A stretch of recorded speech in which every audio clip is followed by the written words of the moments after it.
इस YouTube channel easy to learn by BK Mishra में आपका स्वागत है। और आइए हम देखते हैं आज एक प्रश्न है। पी एक्स को जी एक्स से भाग करके उसका भागफल और शेषफल बताना है। तो पहले भी हमें बहुत ही सरलतम तरीके से ये देख लेना है कि ये इससे हम भाग करेंगे और ये हमारा इसमें भाग करना है। तो ये होता है,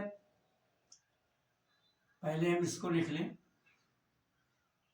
भाजक जिससे हमें भाग करना है, और फिर यह है भाज्य जिसमें भाग करना है। एक्स के घात 3 ऋण 3x² धन 5x और ऋण 3। बहुत ही सरल होता है, थोड़ा सा ध्यान देने की जरूरत है। कोशिश करें कि मैथमेटिक्स के प्रश्न एक बार दो बार पढ़ करके अगर समझ में आ जाते हैं तो आपको सॉल्व करने में बड़ी ही सुविधा होती है। और इसी तरह से अगर हिंदी के आपको पद्य की व्याख्या करनी हो, एक दो बार में अगर वो पद्य याद हो जाता है तो बड़े ही सरल ढंग से आप उसकी व्याख्या भी कर सकते हैं। ये बहुत अच्छा तरीका है। हमें अगर ये समझ में एक दो बार में प्रश्न याद हो गया तो जान लीजिए आधा प्रश्न आपका हल हो गया, नहीं तो थोड़ी कठिनाई होती है। अब आइए हम देखते हैं, हमें इसमें कुछ नहीं करना होता, सिर्फ पहले पद को बराबर करना होता है। पहला पद यहाँ x² है और यहाँ x की पावर 3 है, यानी x की घात 3 है। अब हमें यह देखना है कि हम x में कितने से गुणा करें कि x की घात 3 हो जाए। तो हम जानते हैं कि जब हमारा आधार समान होता है तो गुणा करने पर घातें जुड़ जाती हैं। यानी अगर इसमें x की एक घात से गुणा कर दिया जाए तो ये x की घात 3 हो जाएगा। तो एक तो हम लिखेंगे नहीं, इसलिए यहाँ लिखते हैं x, और इससे इसमें गुणा करेंगे तो ये हो जाएगा x की घात 3, और इसका इस ऋण 2 में भी गुणा होगा तो ऋण 2 और यक्स का गुणा 2x होगा, क्योंकि गिनती और अक्षर का गुणा या बीजीय पद का गुणा करते हैं हम तो दोनों को एक साथ लिख लिया जाता है। तो ये हो जाएगा ऋण 2x। अब हम कोशिश करें इस पद में हम देखें जहां यक्स की पावर 1 हो वहीं लिखें तो ज्यादा अच्छा होगा। तो यहां हम लिखते हैं ऋण 2x। और जैसा कि हम जानते हैं कि जब भी हम भाग करते हैं तो हम भाग करते हैं तब घटाते हैं। यहाँ भी हमें यही काम करना है, बस इस उसमें हम ऋण नहीं लगाते थे, यहाँ हमें बीजीय पद है इसलिए निशान बदल देना होगा। तो ये दोनों के गुणांक 1 है। x की पावर 3 का गुणांक भी यहाँ ऊपर भी 1 है और नीचे भी 1 है। बस क्या है, एक धन 1 है, दूसरा ऋण 1 है। तो इस तरह से हमारा ये दोनों बराबर है और निशान विपरीत है तो कट जाएगा।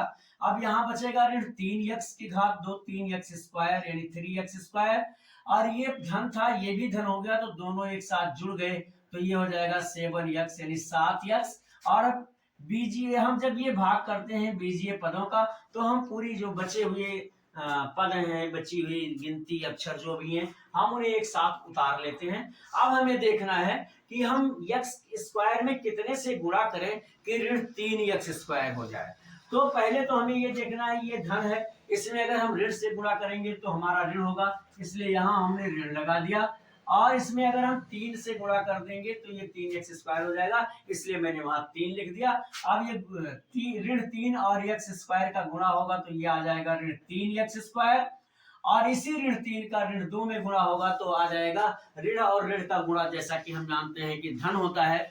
तो ऋण 3 और ऋण 2 ये हो जाएगा ऋण 6, जो हम यहाँ सॉरी धन 6 जो यहाँ हम लिखेंगे, और भाग करने वाले पद में हम उसको घटाते हैं इसलिए यहाँ निशान बदल जाएंगे।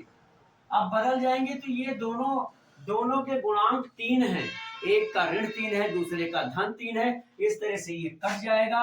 और यहाँ बचेगा 7x, धन में है इसलिए आगे हमें धन लिखने की जरूरत नहीं होती है, अगर शुरू केवल एक ही पद शुरू में लिखना होता है। और ये ऋण 3 था, ये ऋण 6 है, ये दोनों एक साथ ऐड हो जाएंगे तो ये आ जाएगा 9। अब हम क्या करें कि इसके बराबर हो जाए, तो इसके बराबर अब होने को ये नहीं दिख रहा है, इसलिए हम क्या करेंगे, इसलिए ये मेरा शेषफल हो जाएगा, इसलिए हमारा क्या हो जाएगा, शेषफल हो जाएगा। तो मेरा जो भागफल आया वो आया x ऋण 3 और शेषफल आया 7x ऋण 2। और हमें यही बताना था,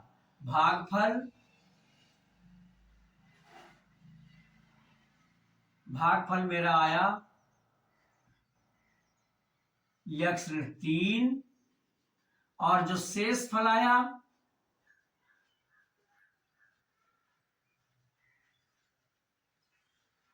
वो आया है 7x ऋण 9।